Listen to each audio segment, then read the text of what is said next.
how to lift your board performance in 2025. There are a number of key ways that you can really be a high-performing board director. Number one, you need to really allocate the time to the board work. A lot of people, I believe, are overcommitted and, flying a little bit by the seat of the pants.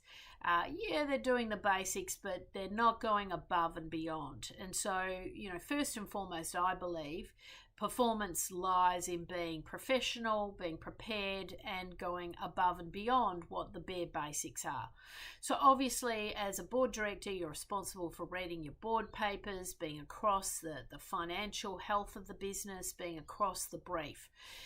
But you also need to be reading more extensively than that. You need to be across the trends for the industry, the legislative change that might be coming down the pipeline, all those things that really enable you to contribute successfully to good boardroom dialogue, good boardroom decision-making processes. You need to be well informed. So first and foremost, you need to allocate the time, but you need to be able to allocate enough time to go above and beyond the brief, not just doing the basics of reading the board papers, not just turning up to the board meetings. Now, I know a lot of people these days are, attending board meetings via, electronic means, which is okay, and I do understand the need for that. But there is a different type of board meeting that occurs, in my opinion, when you do attend in person. You do get those little sidebar conversations. You do get the little bit more of the clues about who's saying what in the boardroom setting. And I know where I've been in boardroom meetings where it's split and you have half of the board online and you got half the board in a meeting room, and you can see the people online. They, change the screen to blank. They're not fully, sort of present. You can see that they're working on their computers in the background. You know that the engagement level is just not quite there. Whereas when you're all in a boardroom meeting together physically, a lot harder to kind of, check your emails and so on. So I do encourage you, if you really want to lift your board performance, really limit the number of times you take the option to attend virtually. You need to allocate the time to this. You need to allocate the time to building the relationships around the table. The next thing I believe you can do is really, roll up the shirt sleeves in the committee work. Committee work is really where the bulk of the work happens. It's where you're often driving the board papers, you're driving the business strategy, you're driving the risk management, issues of the day. This is where you're doing sometimes the business continuity planning. The committee work is critical, and again, you want to allocate as much time as possible to this. I'm finding often that there's just not enough time in the committee meetings to do the work.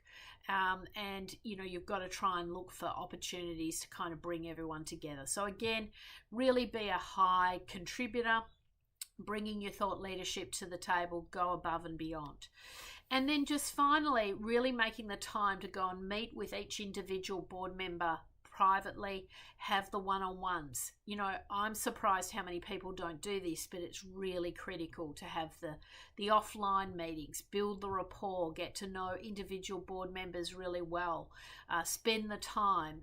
And so really my overall theme here is, performance really starts to lift and go to the highest level when you are committed, when you are informed, when you are committing the time to meet with people, build that rapport. And of course, this all leads to better decision making, better informed conversations, bringing more information to the table. So really think about your own individual performance. And as a board, you should be thinking about what are the formal checkpoints this year coming up as to how you're going to assess performance in the boardroom.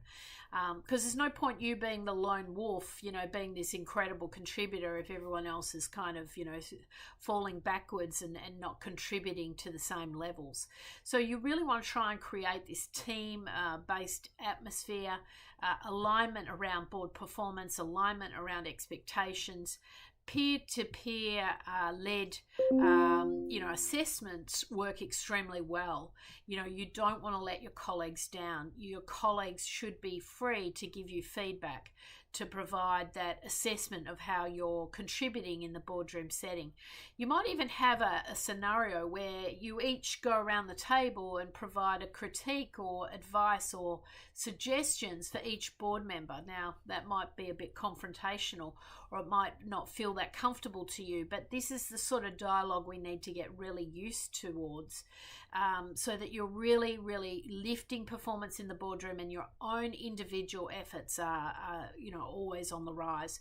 So, my key themes for lifting your performance this year: be a professional, be informed, be a contributor, allocate the time, make the time to really make a difference to that organization, and really sort of, you'll reap the rewards, because what will happen as a result is people speak very favorably about you.